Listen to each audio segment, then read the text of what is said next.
last week, the defendant is planning on shedding her last name, Sementilli, which you're going to hear about in the jail lockup recordings, as well as see in the jail mail or the kites that she sent to Baker, where she signs them, Monica Baker, and as she wrote in lipstick, if you remember, on Baker's bedroom mirror in November of 2016.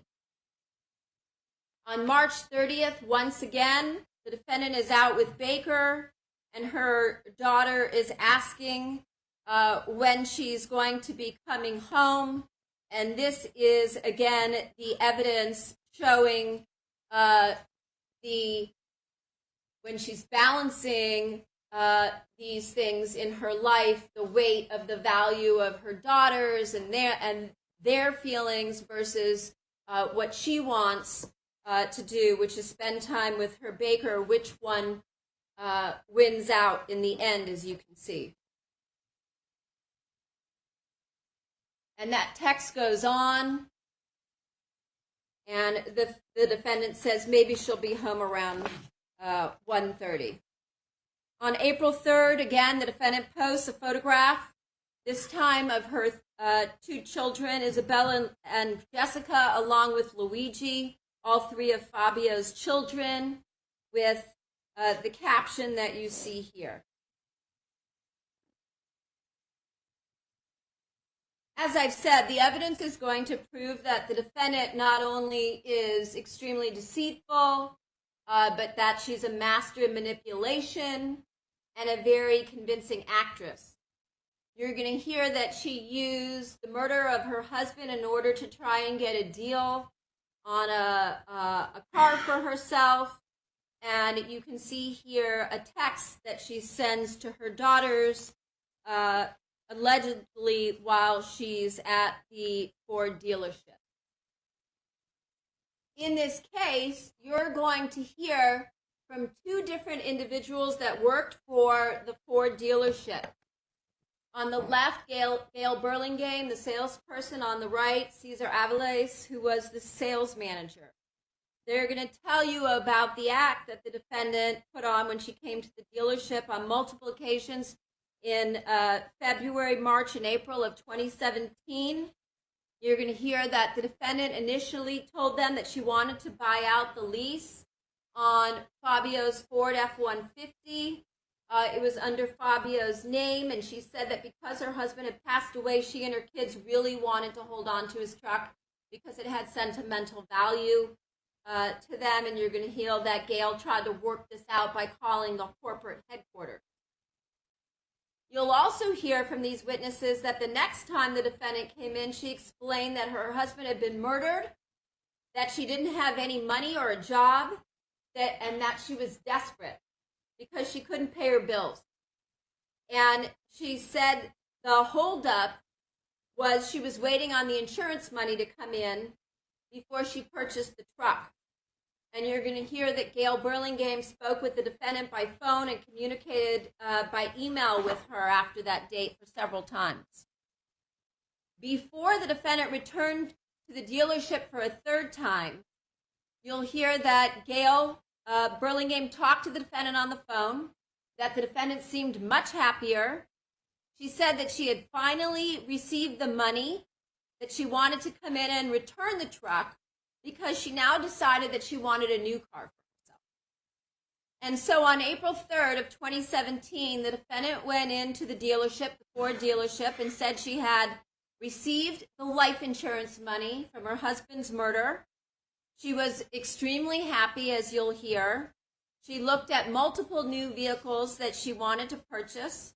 You'll hear she was there over 5 hours. She drove several vehicles, and that she kept leveling up to more and more expensive vehicles as she was there.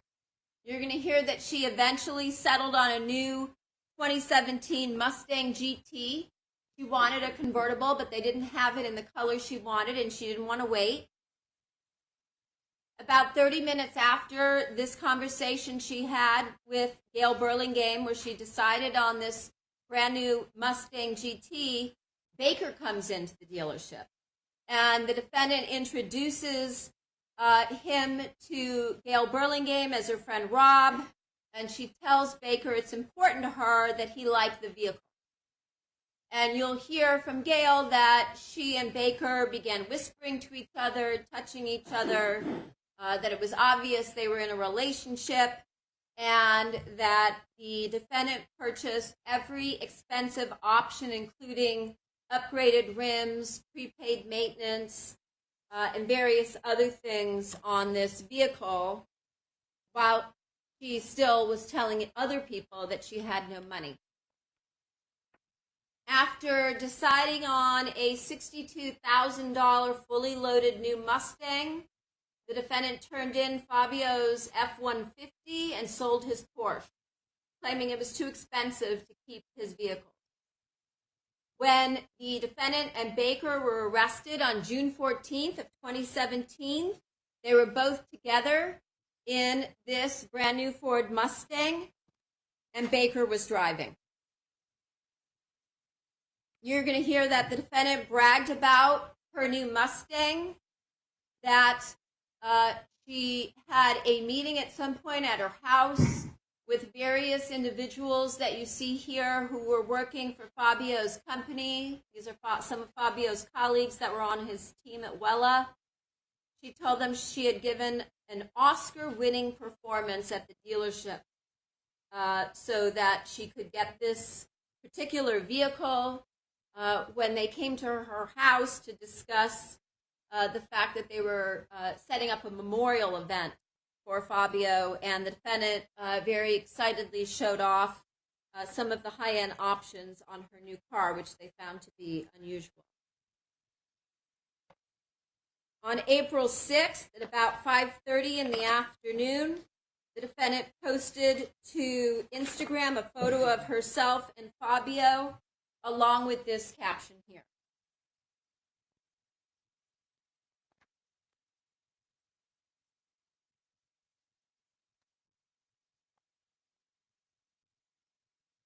So again, by these daily posts, I'm assuming by now, you're getting the gist.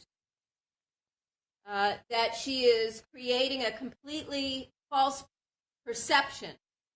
And you can see how much work she's putting in on a almost daily basis to create that perception. 2 days later, on April 8th, these are photos taken outside of Baker's apartment building on Independence. Baker is taking pictures and video from inside the defendant's new Mustang as the defendant stood outside the vehicle smoking, as you can see here. These photographs were found in the defendant's iPhone. You can write down, if you're taking notes, number 119. This particular phone will come up again throughout trial. Later that same day, on April 8th, 7:17 at night, the defendant posted on Instagram a photo of Fabio's son, Luigi, who was living in Toronto, Canada at the time and attending college, wishing him a happy birthday. And you can see what she wrote about him, her relationship with him, and you'll certainly hear that all of this was fake as well.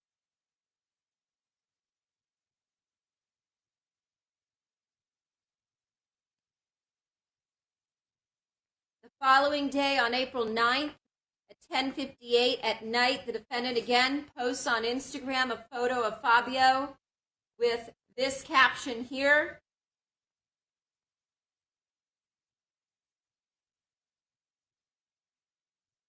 Obviously, nobody following these public Instagram posts would suspect that she was at all involved in orchestrating her husband's murder. And then April 21st, 2017, at almost 4 o'clock in the afternoon, Bella tells her mother she's on her way home, and you can see the defendant is not at home. She says she's out on Melrose, trying to find some clothes, going to dinner, and as I told you, the word she uses whenever she wants to try and create the perception she's doing something innocent or innocuous, she says she's going to karaoke afterwards.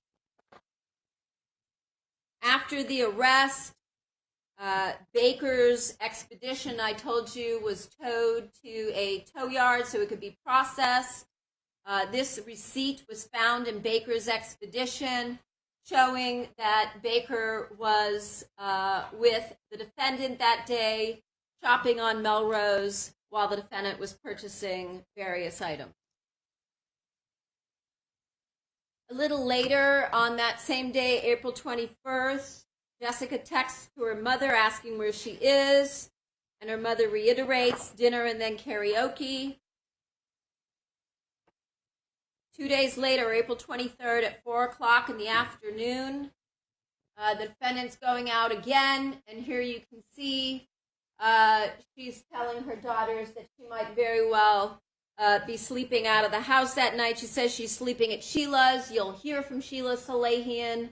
The defendant never slept over at Sheila's. Sheila lives with her husband, Ricardo Cabrera, and so, of course, the defendant, we know, was with Baker that night. Again, another lie she tells her daughters. On April 25th, the defendant and Baker go out on a double date with Sheila Salehian and Ricardo Cabrera, who you see here. The defendant and Baker plan to meet them for dinner at Chocho San in the San Fernando Valley. At about 9:27 that night, the defendant sent the picture that you see here on the right of Baker eating oysters to Sheila because they hadn't shown up yet. Once they get to the location, you'll hear from Sheila and Ricardo that the defendant shows them her new Mustang that she had driven to the restaurant, and she mentions to the couple, that they, meaning she and Baker, bought a new Mustang. During this particular dinner, you're going to hear that the foursome planned another Las Vegas trip, and the defendant and Baker told their friends, Sheila and Ricardo, that they were making plans for their future together. On that same night, April 25th, again, defendant's eldest daughter at 9:18 is asking when she's coming home, which the defendant does not answer. On April 25th, later on in the night, you can see again the exchange between the defendant and her daughter. This is the defendant telling her daughter that since she's the mom, basically she can do whatever she wants. You see here, and throughout what I've been showing you, this is evidence demonstrating that she believes she has zero responsibility at this point for her daughters because she's embroiled in her new life.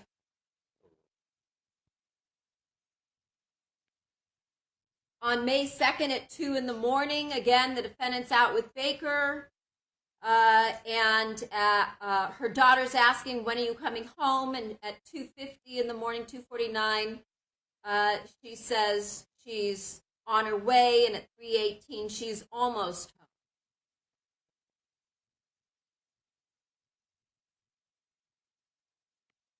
And here again, evidence of the same thing I was talking about before. The defendant has exhibits no shame. Once again, she hits up Melanie Garibay for a deal for a Las Vegas hotel room. Now she and Baker are going to Vegas with Sheila and Ricardo to celebrate Rob's birthday. And of course, Melanie doesn't hear this. What the defendant tells Melanie is that she's going with friends to Vegas. And so there's a text string between the defendant and Melanie that takes place from April 16th to April 21st. These are portions of their conversation regarding Vegas. You can see here the defendant mentioned she's going back to Vegas the beginning of May. She needs this time a 2-bedroom suite or 2 separate suites. And then you can see once again from Mindy, Melanie's contact in Las Vegas at the Badara, that they have a suite for her and that they will comp one night. And the defendant asks, is this for 2 bedrooms? What's the total? And this is the executive rate that she gets, $199 plus resort fees. And the defendant says, once again, she'll take it. So we know then from May 3rd through the 5th, the defendant, along with her lover, go to Vegas for Baker's birthday. They go and meet Salehian and Cabrera there because they're going for, I think they were there for a Britney Spears concert. And Salehian and Cabrera staying in the other bedroom in this 2-bedroom suite at the Vidara Hotel with them. Monica pays for the whole suite. And you'll hear that they also went out and got together with Ron and Michelle Ray again, and also a friend of Baker's, another friend of Baker's from Las Vegas, Al Birdsong, who I mentioned to you last week. Al Birdsong is the individual where Baker and Austin stayed when they went to Vegas in July of 2016. So while the defendant is claiming that she's broke, she goes to spend 3 days in Vegas, pays for the suite, and she and Baker fly there. May 3rd, the defendant texts this picture to Sheila Salehian at 11:55 in the morning. What you see here is the defendant along with Baker, and in the back, the individual with no shirt on the couch, that's Al Birdsong. Sheila says, nice, where is this? The defendant says, Vidara Cabana. She purchased a cabana, and you'll see the invoice. On the night of May 3rd of 2017 in Las Vegas, the defendants planned a birthday party for Baker at Marrakesh Restaurant. You can see Ron and Michelle Ray there on the left, Al Birdsong behind them now wearing a black shirt. To the right, Sheila and Ricardo, that's Baker holding the cake with the defendant behind him, and you'll hear that the defendant once again picked up the check and paid for everybody. As I was describing for you, Ron and Michelle Ray mentioned that the first time that they met the defendant in March, the defendant would grab Baker's crotch and talk about his penis size. Here you can see it for yourself, captured in a photograph. You see the defendant grabbing Baker's crotch as they're posing there with Sheila and Ricardo at the Palms Hotel, and a photograph of her out partying on the right.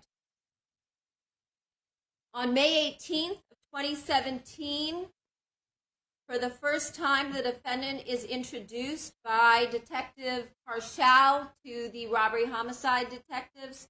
As I mentioned, Detectives Chris Gable and Tellis, claiming they were from a knock-knock burglary task force, that they believe that this task force may be responsible for Fabio's murder, which again was a ruse or a story they made up. You're going to hear that the detectives from Robbery Homicide Division recorded this interview, that they asked the defendant numerous questions, and once again, just as she did with the detectives from Valley Bureau Homicide, the defendant told one lie after another after another. You'll hear that Detective Gable, who you see here on the top right, asked her specific questions about the route that she took that day when she went to these various locations, such as LA Fitness or the Target or the Ralph's, where she parked, what she did. And you'll hear that her description did not match the surveillance video that law enforcement had gathered from these various locations. Once again, the defendant intentionally failed to mention that she had met up with Baker that day, either at the LA Fitness or in the Target parking lot, or that she was in communications with Baker all day that day, except for the period when the two of them were both in the Target lot together. And once again, she pretended she was unsure of Baker's last name. You'll also hear that, again, she denied knowing about having any remote phone access to her home surveillance system. She showed them a photograph of the safe in her bedroom that's behind a mirror and said the burglars didn't touch it. She explained that every time the mirror covering the safe is open, that she gets a text to her phone. That's part of the security system, and she didn't get any text. She admitted to them that all of her real jewelry was in the closet and wasn't taken. You'll hear in that day they show her photographs of various items of jewelry, asking if any of it's hers. And she claims perhaps some pearls, a chain, and a set of earrings, maybe. You'll also hear that she said the only people that ever really came to the house were Fabio's friends and colleagues, because all of her friends were in the Toronto area. And you're going to hear that she broke down in tears as she cried about her desperate need to be cleared so that she could collect her husband's life insurance money. May of 2017. Between May 26th to May 30th, the defendant and Baker go on yet another trip. This time they go to Myrtle Beach for Atlantic Beach Bike Week in South Carolina. And you'll hear the defendant spent approximately $834 there, not including flight or hotel, and that the history on her phone indicates that she and Baker were out driving around to various individuals' homes, swinging during some of the evenings they were there. You can see here on the top left that on May 18th, the defendant purchased tickets for the Paradise Party compound. She, as you'll hear, told her friends and family she was going alone to Myrtle Beach, and the reason she was going was to walk a golf course that Fabio had always wanted to play golf at in his honor. And at the top left, you can see is the defendant's email account, Hotmail account, which you're going to hear about. And on the bottom right is the ticket that she purchased for to attend the party. This is a photograph on the left of the defendant at the Paradise Party compound, a photograph of her and Baker together on the right. These photographs were recovered from Baker's SD card 157, which you'll hear about. This is a text string between the defendant and her sister, Anna Larson, where her sister confronts her and says she knows that Monica is lying about going alone to Myrtle Beach and questions her about who she's with. And you'll see throughout the text thread, the defendant continues as she lies to everybody else, lies to her sister. And the one thing that she says that is true is what we've been talking about, which is that the defendant is a completely different person from who everybody else thinks she is. And she admits this in this text message, although she continues to lie, saying she's together honoring Fabio by walking a golf course. This is photographs of the defendant and Baker together on June 2nd and 4th, recovered again from Baker's SD card 157. This is June 6th, where SIS surveillance, again, is following the defendant and Baker. They're followed to LA Fitness. They installed, while the defendant and Baker were inside of LA Fitness, a GPS device on the defendant's Mustang in the LA Fitness parking lot. And you're going to hear from SIS detectives Dave Frederick and others from his unit. On June 7th of 2017, you can see the defendant's web history, and what she's doing here is she's researching how to know if law enforcement is tracking her phone. She does these searches on her LG tablet, which is item 82, which you'll hear about during the course of the trial, which obviously indicates that she's worried the police are investigating her, perhaps tapping her phones or following her.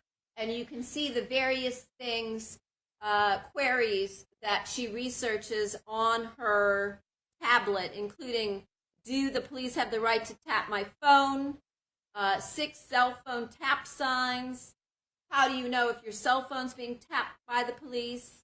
what type of phones can be tapped, 5 things to know about police cell phone spying, and police can't read your iMessages, but here's what they can see. Again, this is evidence that is inconsistent with the innocent act she's trying to display. Also is inconsistent with having nothing to hide but for an affair.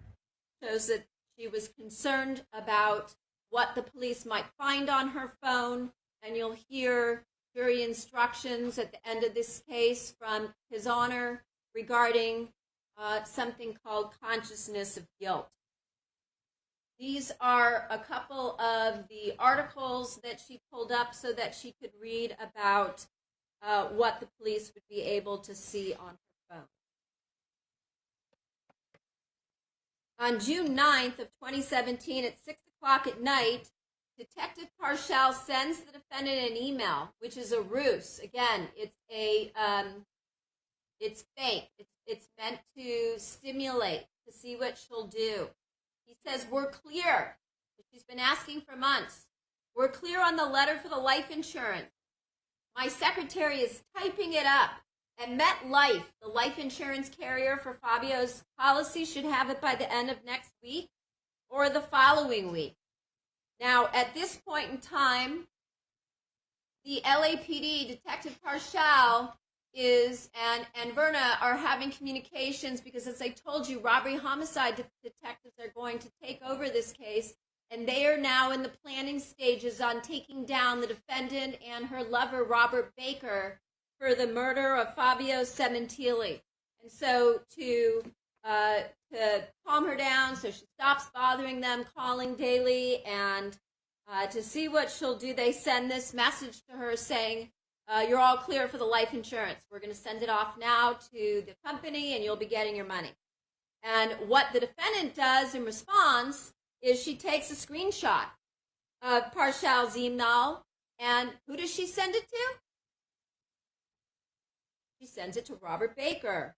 And this email is found on Baker's SD card again, item 157. So this is, again, evidence showing the two of them involved in this conspiracy to get rid of Fabio and to be able to receive his life insurance.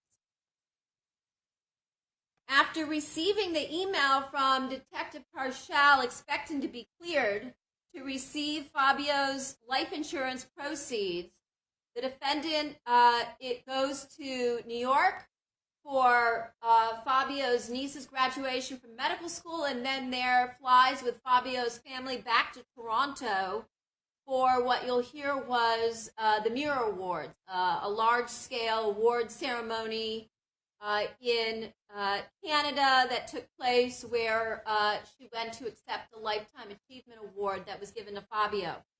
And so what you see here on her flight back on the top left or in the lounge before, she's taking selfies of herself drinking wine or champagne. This is these two photos, the one on the left and the one in the center in the middle, were taken June 13th of 2017 that she sends to Baker.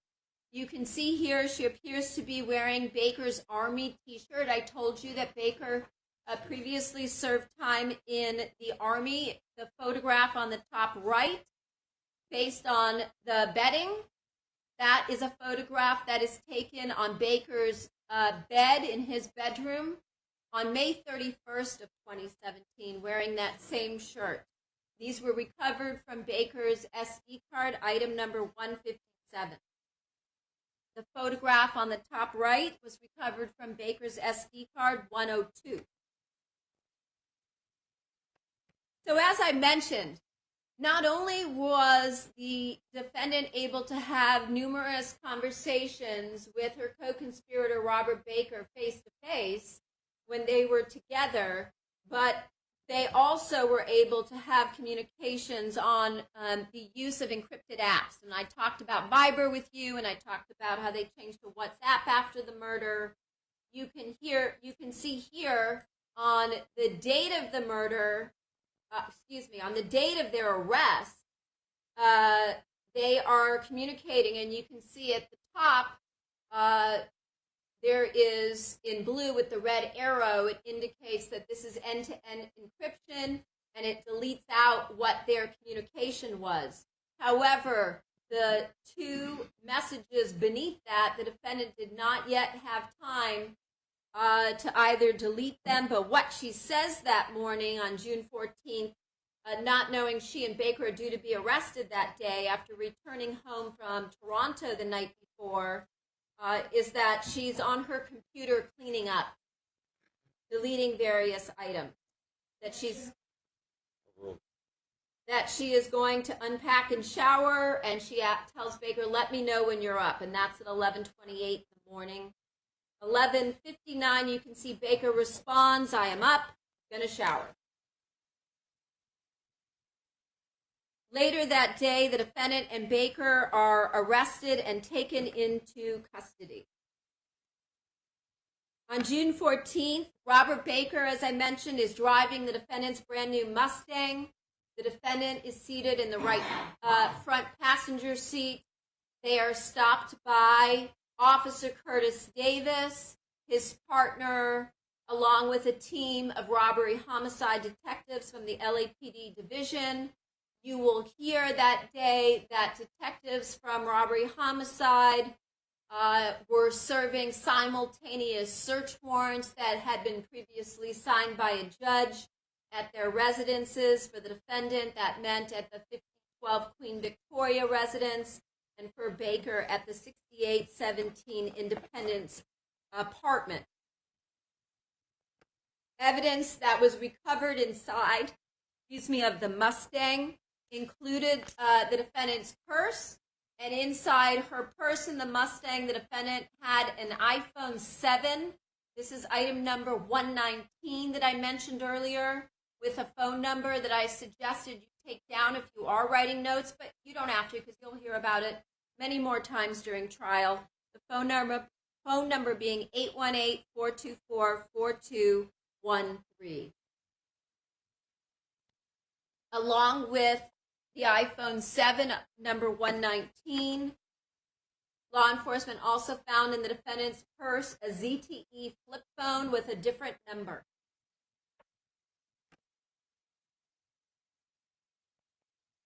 Also inside of the defendant's Mustang on the driver's seat was a cell phone belonging to Robert Baker. This was a Samsung Galaxy S8, number 121. You're going to hear that there was evidence that they recovered an S4, that at some point records indicate he also had an S6, which was never recovered, and that surveillance units saw him carrying at the same time 3 different phones. This particular Samsung Galaxy S8, item 121, the phone number is 213-272-1093, and you will hear evidence about the volume of communications between that phone number and that of the defendant.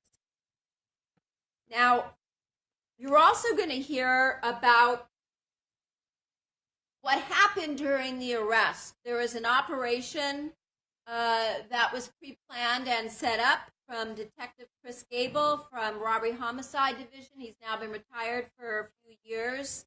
That after the defendant and Baker were stopped in the Mustang, the LAPD officers placed the two of them in the back of a black and white police car together. This particular police car was wired with a recording device.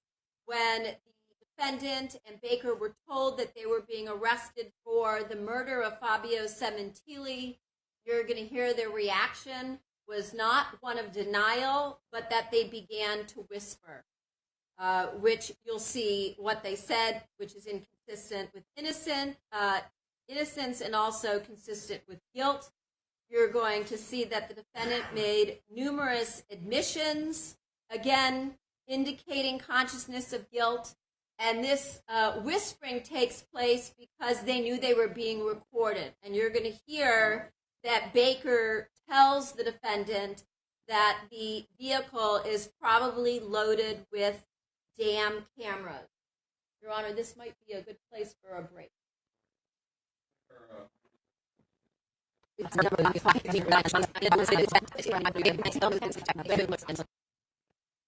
The next day, the evening of February 22nd, so remember the defendant is out on the 21st at the dime bar. Her daughter is texting her, "Where are you? When are you going to be home?" The surveillance detectives follow the defendant and Baker back to this location. I think I mentioned this also last week. This was a friend of Baker's, Roger Brown, who you'll hear from in this case, who lived at 331 Salem in Glendale. And after the murder, Baker stayed for a few days with, you'll hear about Sheila Salehi. And also present, good morning. Alternate number 2 and juror number 12 had been excused for valid reasons that really don't concern us right now. I'm going to ask that an alternate be selected by lot to take the place of juror number 12.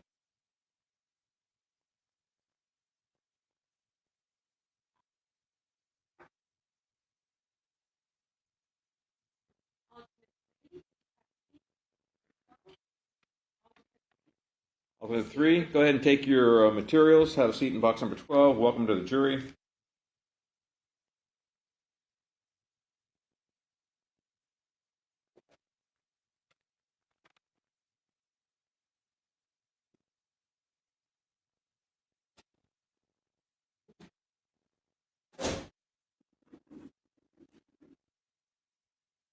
And people may continue with their opening statement.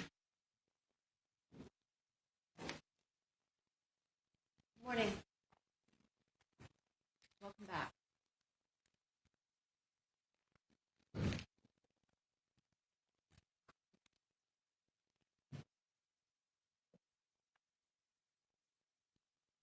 I just wanted to remind you of what we were talking about when I left off last Friday.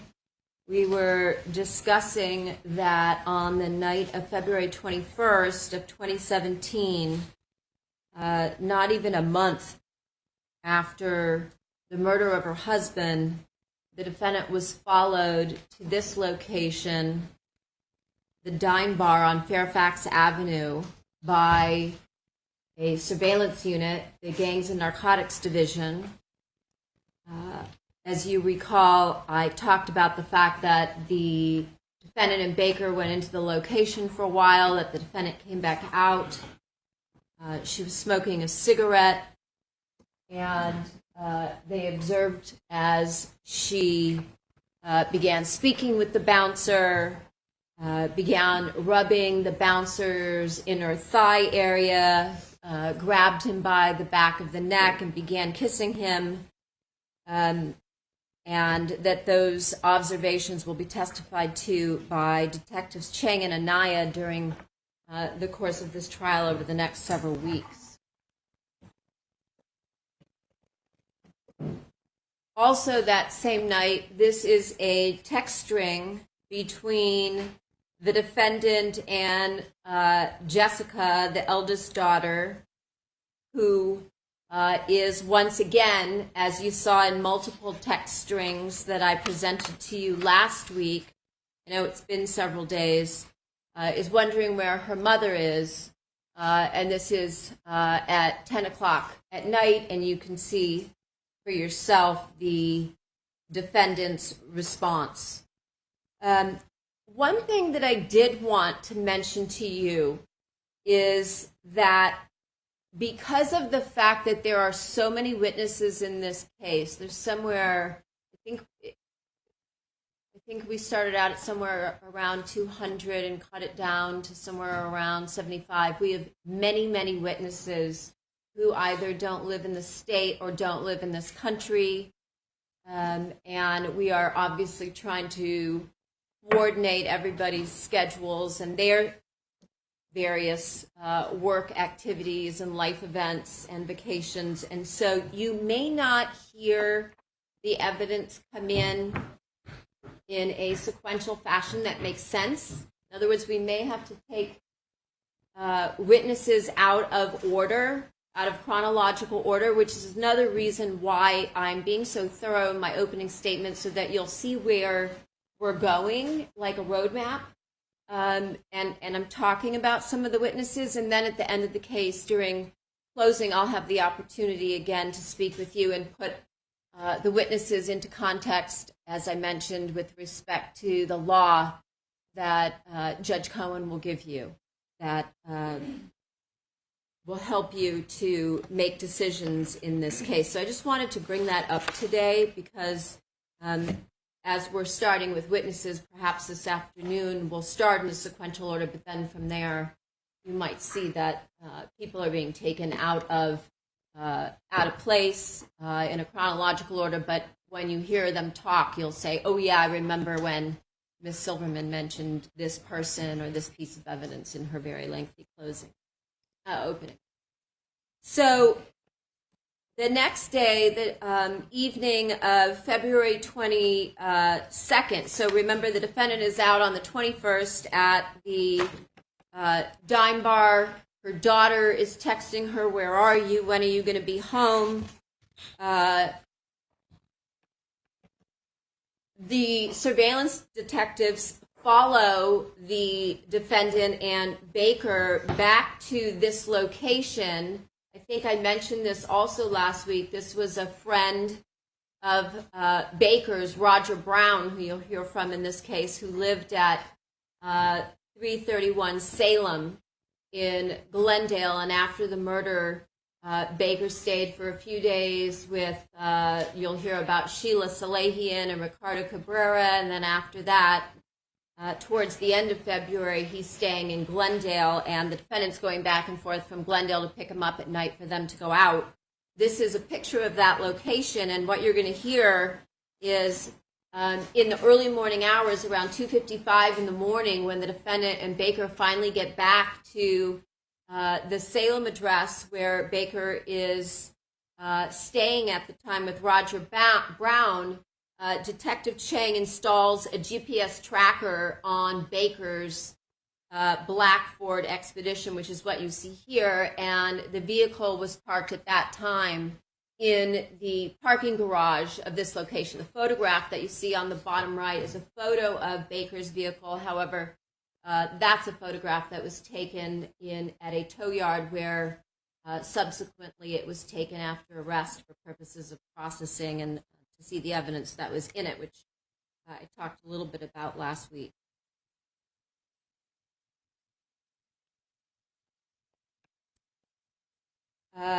The following day, February 23rd, at about 10:28, the defendant posted this.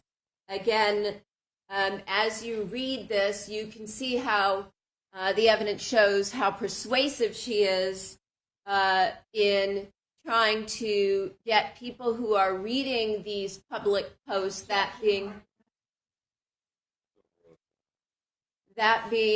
the victim's family and friends, her own family, the co-workers, everybody that knows her. She's posting this on a public platform in order to get across the message that you've seen in multiple posts such as this, that she is completely devastated and heartbroken. So again, as I mentioned last week, showing you the dichotomy once again, and this is almost on a daily basis, between the fake public image that she's posting versus what's going on behind the scenes in her actual life.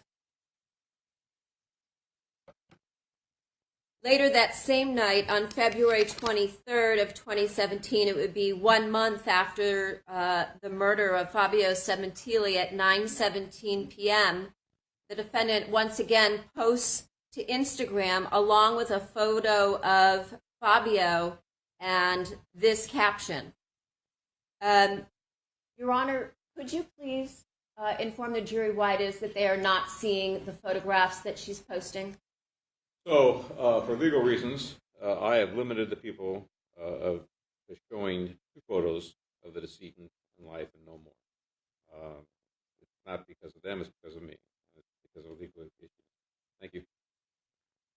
So she posts a picture of Fabio along with this message. That's why the background that you see seems to be similar on all of the Instagram posts. So if you know about how Instagram looks, you get the idea of what her page looks like, but we're not allowed to show you the actual photos.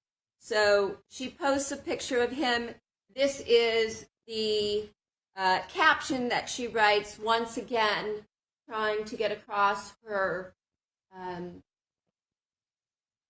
her sentiment to the public and to everybody that knows her or Fabio, that this is really what she's feeling on the inside. Yet, as you know, from listening to what I said on Friday and what I continue to talk about this morning, she spent the entire month after her husband of 20 years was slaughtered in their backyard, either with her lover, Robert Baker, or, as you heard, sending him naked photographs of herself or close-up photos of her intimate body parts.